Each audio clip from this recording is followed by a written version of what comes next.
Our church's mission is to infuse these God-human virtues and ascetic exertions into the people's way of living, to have their life and soul knit firm with the Christ-like God-human virtues. For therein lies salvation from the world and from all those soul-destroying, death-dealing, and godless organizations of the world.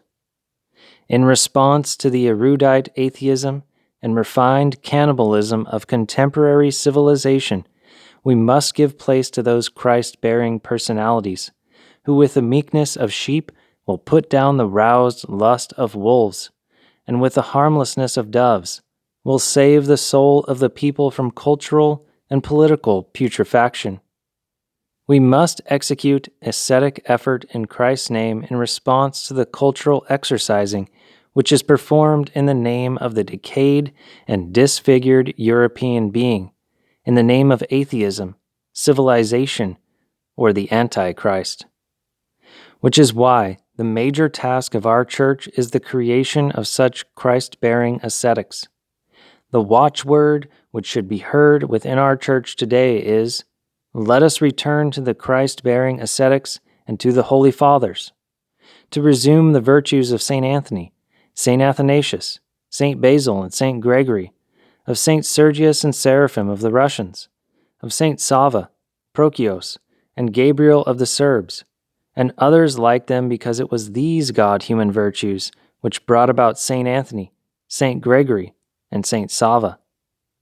And today our Orthodox ascetic efforts and virtues can bring about sanctity in every soul, in the soul of all our people.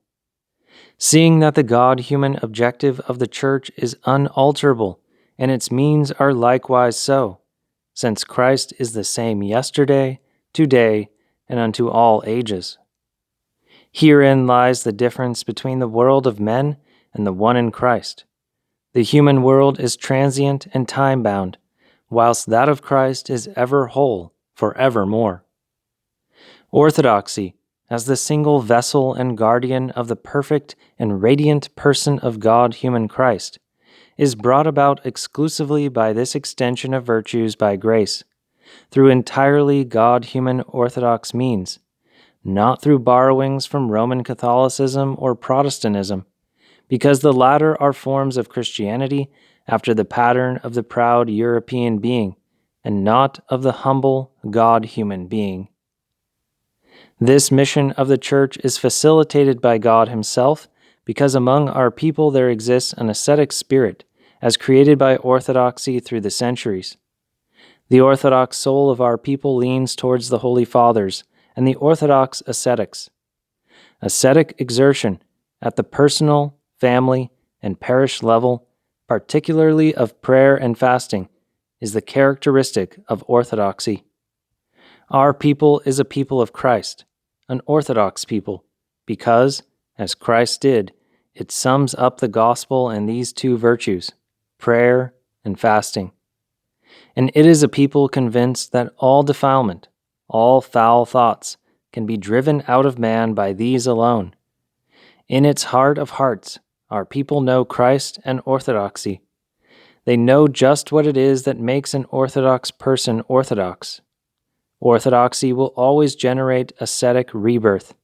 She recognizes no other. The ascetics are Orthodoxy's only missionaries. Asceticism is her only missionary school.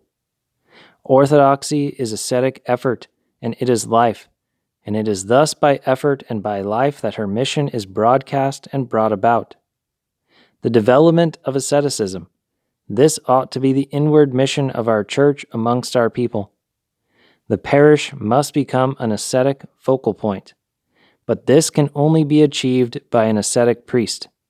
Prayer and fasting, the church-oriented life of the parish, a life of liturgy. Orthodoxy holds these as the primary ways of effecting rebirth in its people.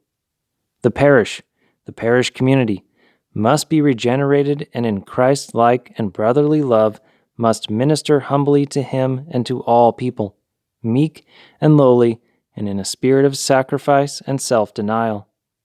And such service must be imbued and nourished by prayers and the liturgical life. This much is groundwork and indispensable. But to this end there exists one prerequisite, that our bishops, priests, and our monks become ascetics themselves. That this might be, then, let us beseech the Lord.